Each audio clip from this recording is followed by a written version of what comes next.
Madam President, Madam Chair, honorable members, notwithstanding Dr. Eimerman's characterization of the affirmative team, I am neither an evildoer nor am I misguided.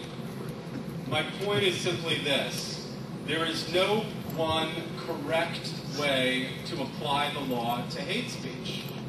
Different societies have different histories, cultures, and means of addressing hate speech. Therefore, what may be logical in one society might be ridiculous in another. The United States is unique in its First Amendment constitutional guarantees. Non-Americans might be astounded to learn that Americans can print or say anything they want, as long as their utterances are not fighting words or threats against the life of the president or a few other carefully guarded expressions. Other countries where other traditions and without constitutionally enshrined guarantees of free speech do criminalize certain expressions. After World War II, displays of the swastika and similar exhibitions were outlawed in Germany. Germany and Austria today also outlaw Holocaust denial and other hate speech. And countries such as France and the Netherlands have used court cases to curtail the dissemination of Holocaust-denying literature. Dr. Eimerman asks, where do you draw the line? It's not good enough to simply ask where do you draw the line and use that as an excuse to not draw the line at all. We have to draw the line. We draw lines all the time. You can't have a society without drawing lines. Germany and Austria have banned Holocaust denial. That's drawing the line. And in those societies, in that context, it makes sense. One of the wisest decisions taken by the victorious Allies in 1945 was to occupy Germany and Japan for long enough to destroy by force those aspects of their cultures that had made those countries dangerous. In Europe, the process was known as denazification. Among the measures taken were some that would have been immoral and unconstitutional if they'd been enforced in this country. And these included, 1, infringements of freedom of speech, expression, and peaceful assembly, such as forbidding political parties espousing Nazi ideology, and the uttering of Nazi slogans and the display of Nazi symbols. Number 2, punishing and even executing defendants, as they did in the Nuremberg trials, for actions such as crimes against humanity, which were perfectly lawful at the time when they were committed. And number 3, imposing collective punishments, such as forcing entire populations to visit concentration camps in order to witness what had been done in their names, and forcing groups of people against whom no crime had been proven to undergo education in human rights and democratic values. The justification for these measures was the same as the justification for fighting the war: self-defense. The justification for inflicting them unequally on different nations was that different nations posed different threats. As the political cultures of these countries improved, the measures were gradually relaxed. Japan was granted sovereignty in 1952, and Germany in 1954 and 1955. However, even after sovereignty, some of the measures remained in place, and a few are still in place today. For instance, as I mentioned, Germany and Austria have laws against Holocaust denial.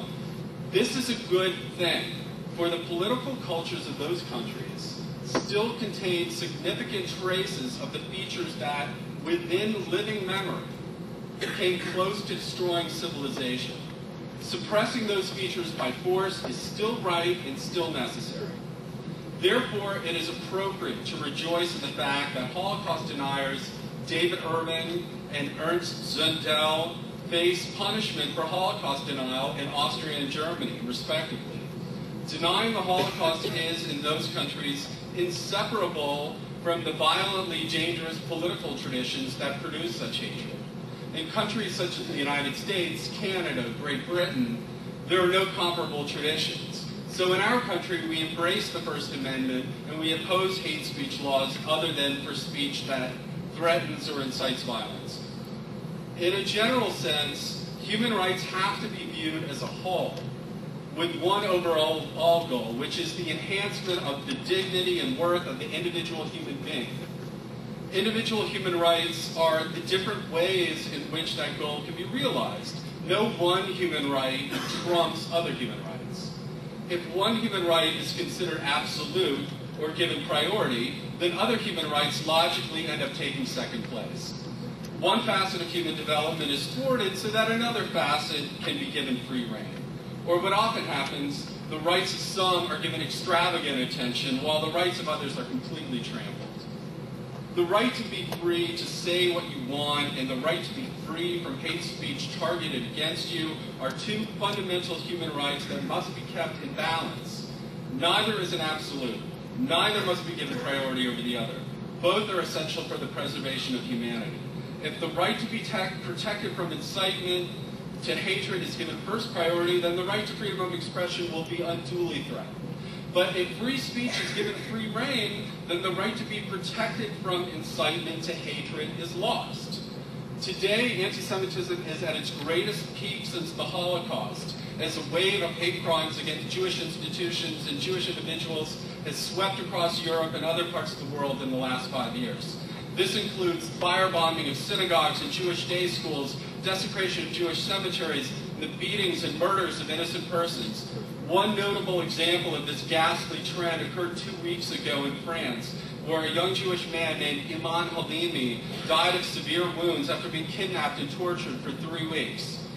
The role that anti-Semitic and anti-Israel hate speech has played in the revival of this ancient phenomenon of anti-Semitism is undeniable, as the proliferation of media outlets, television, radio, print media, internet, has vastly increased the opportunity for purveyors of anti-Semitic material to spread their propaganda unhindered.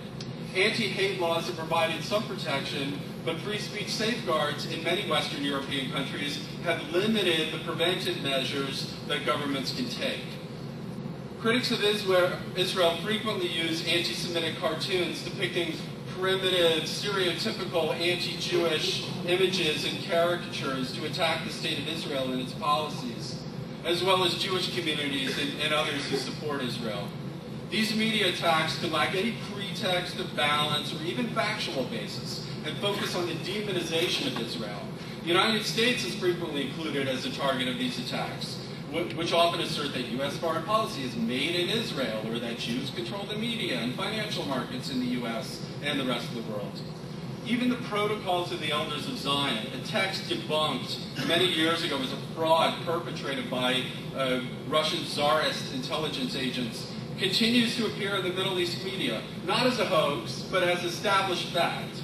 Government-sponsored television in Syria has run lengthy serials based on the protocols.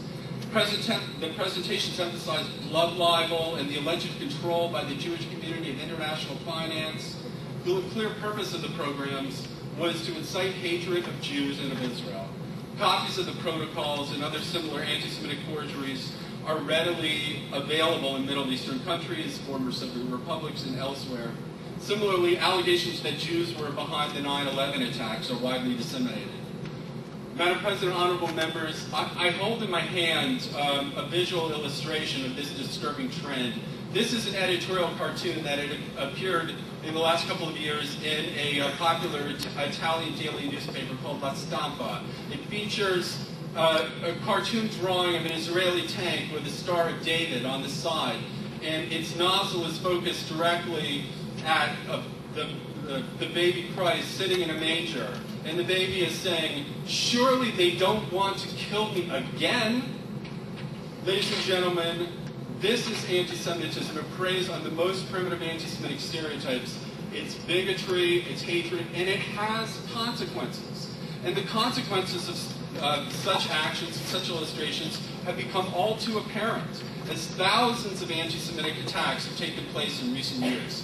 Clearly, the right of Jews to protection from incitement has suffered greatly in the name of free speech. Some balance must be restored.